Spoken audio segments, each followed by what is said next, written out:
I'm Andy Parkin, Managing Director of the Multi-Award Winning Speed Screed, and I'm here to talk about floor screed.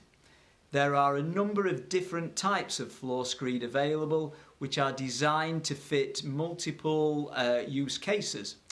The overarching aim of floor screed is to level the surface and make it ready to receive the tiles, carpet, vinyls and other flooring. Standard floor screed.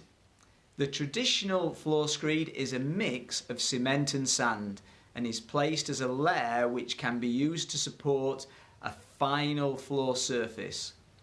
The main thing to remember here is the way the screed can be laid varies, and that will depend on the area and where it is to be placed and its intended use. We will cover some of these differences here. Bonded floor screed sits directly on the base layer. Unbonded screed sits on a membrane placed between the screed and the base layer. Floating. This sits on an insulation layer and a membrane can be placed between the screed and the base layer too. Just as different types of floor screed is suited for different uses, the method of bonding will also change accordingly. Different types of floor screed. Reinforced screed. The screed is reinforced using polypropylene fibres or metal mesh to reduce the risk of cracking and curling that can occur as floor screed dries. It is useful for placing a final flooring layer. Floor levelling screed. This floor screed contains additives that enable it to self-level, to a certain extent making less work for the screeder. These screeds are often delivered ready mixed and pumped directly onto a well-prepared surface, increasing the speed of application and reducing the amount of waste. Fast drying screed. This screed is manufactured using special additives to speed drying.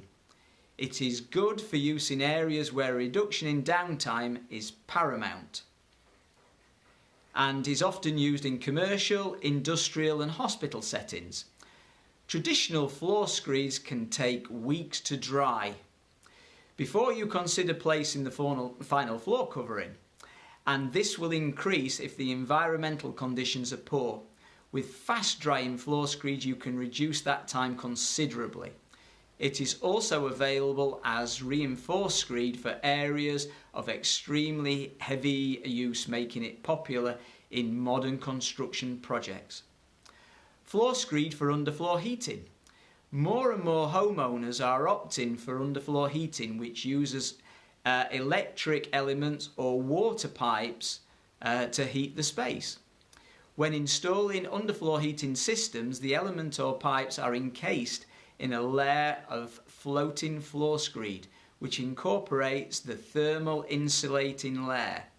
A good quality screed should be used for this if the potential heating system is to be maximised. How thick should the floor screed be? This will always depend on the screed used.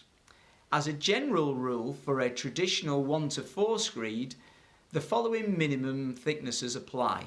Bonded 25 mm, unbonded screed 50 mm, floating screed 65 mm, and underfloor heating screed thickness 65 mm. These are just some of the applications for floor screed.